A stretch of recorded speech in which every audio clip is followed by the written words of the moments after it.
C'est une usine qui est disponible tout le temps.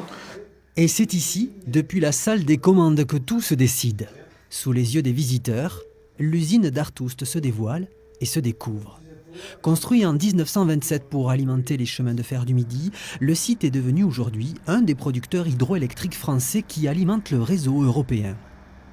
Ce qu'on est capable de faire, c'est de produire de l'électricité quand il y en a besoin, ça c'est la première chose, mais aussi quand le réseau électrique est mis en difficulté par des intempéries, par un déséquilibre entre le producteur, le consommateur, et nous, avec nos installations, on est capable de rectifier ça.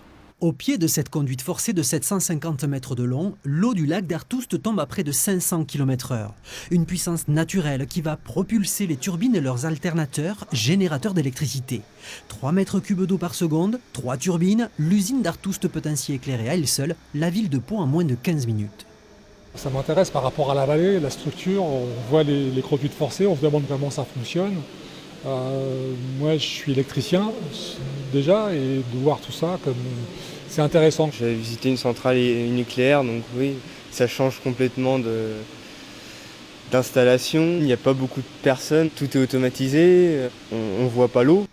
Et c'est pourtant cette ressource naturelle et renouvelable qui permet à la CHEM, la Société hydroélectrique du Midi, de faire tourner ses différentes usines implantées en vallée de Sceaux, de quoi produire l'équivalent des besoins en électricité de la ville de Bordeaux.